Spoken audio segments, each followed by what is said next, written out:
महाभारत में कर्ण एक महान योद्धा थे जो कौरवों और पांडवों के बीच हो रहे युद्ध की तस्वीर बदलने की क्षमता रखते थे। पर क्या आपको पता है कि कर्ण की मृत्यु की वजह दो ब्राह्मणों का श्राप था? चलिए जानते हैं हमारे इस वीडियो के माध्यम से।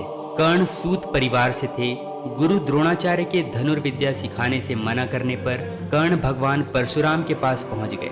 लेकिन वहां भी जब कर्ण को ये कहकर मना कर दिया गया कि सिर्फ ब्राह्मण को ही शिक्षा दे सकते हैं, तब कर्ण ने झूठ कहा। कर्ण ने कहा कि वो एक ब्राह्मण है। ऐसे में भगवान परशुराम ने कर्ण को धनुर्विद्या देनी शुरू की। जब कर्ण की शिक्षा खत्म होने वाली थी, तब एक दिन उनके गुरु परशुराम कर्ण की जंघा पर सिर रखकर आराम कर रहे थे। तभी एक बिच्छू ने कर्ण को काट लिया। लेकिन गुरु परशुराम की नींद न खराब हो, इसके लिए कर्ण ने उफ तक नहीं किया। बिच्छू कर्ण को काटता रहा।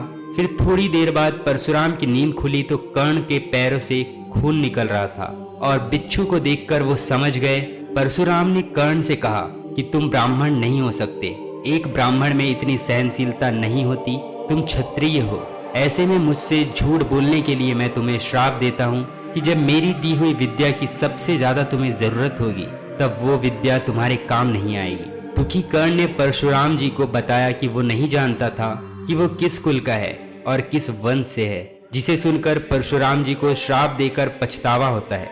लेकिन दिया गया श्राप वापस नहीं लिया जा सकता था। इसीलिए वो कर्ण को एक विजय धनुष दे देते हैं और चले जाते हैं। कुछ समय बाद कर्ण जंगल में एक राक्षस का वध करने के लिए बाण चलाते हैं, लेकिन वो राक्षस मायावी था जो अचानक गायब हो जाता है। कर्ण का बाण दलदल में फंसी एक गाय को लग जाता है और गाय की मृत्यु हो जाती है।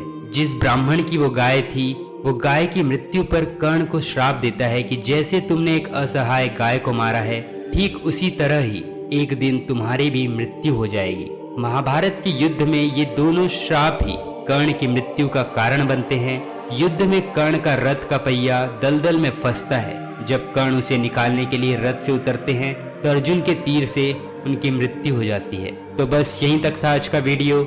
मिलते हैं एक और नए वीडियो के साथ। तब तक के लिए बी सेफ। जय हिंद। धन्यवाद।